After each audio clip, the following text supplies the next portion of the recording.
JRPGs You Might Have Missed is a series where I highlight a great game that may have escaped your notice. If you have any suggestions for games you'd like to see covered in this series, be sure to leave a comment down below. But today, we're going to be talking about Baten Kaitos, Eternal Wings and the Lost Ocean.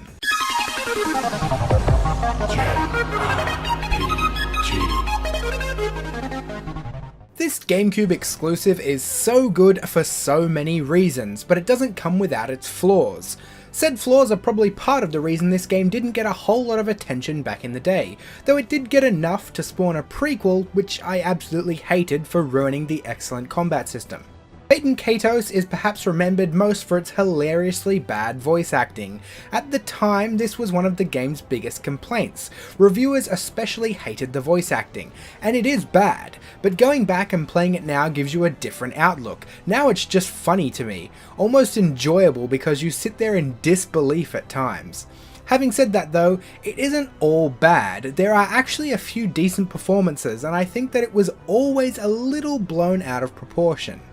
What Baten Kaitos brings to the table though is much more than comically bad voice acting. It has one of the most unique battle systems I've ever experienced, and it's also one of my favourite battle systems of all time. It's based around cards. You build a deck filled with weapon cards, armor cards, and a bunch of other random types like fruit cards that may heal you or damage your opponent. When in battle, on your turn, your screen displays 3 cards randomly drawn from the deck. You choose one to begin your attack, and another card is drawn. You keep selecting cards until you've filled your action limit. Each card has a number though, and picking cards in specific orders will give you bonuses. Selecting cards in sequential order, like 1, 2, 3, will give you an attack damage boost, and pretty much every poker combination will also give you bonuses. On your opponent's turn, you do a similar thing to defend. You select cards from your hand on screen to defend against enemy attacks, and bonuses also apply here. The story and characters were another huge strong point of Baten Kaitos, which shouldn't be surprising considering the absolute dream team of developers that collaborated on this project. The combination of Monolith Soft, Tri-Crescendo and Namco is a partnership I hope we get to see more of one day. What they accomplished was the creation of a truly unique world, with a fully fleshed out history and an astounding amount of lore. Outside of the main story, there are tons of secrets to uncover, and plenty of dialogue and hidden text that help you understand how the world came to be, and how you are in the situation you are in.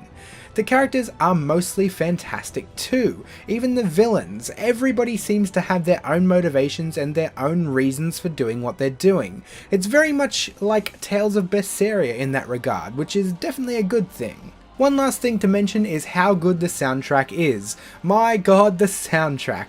Composed by famed Namco Bandai composer Sakuraba, who has been the composer for every Tales game ever released, it's a brilliantly unique mix of styles and genres that goes perfectly with the game. The soundtrack is just as unique as the game is, and even if you have no intention of playing this game, do yourself a favour and at least listen to a few tracks of that OST. Thanks for watching! Don't forget to leave your suggestions in the comments section. Like the video if you liked it, subscribe to see more of me and everything I do, and if you like my content you could consider supporting my channel on Patreon, or use the Amazon links in the video description when making purchases. Your support means everything to me. Other than that, I'll see you all soon.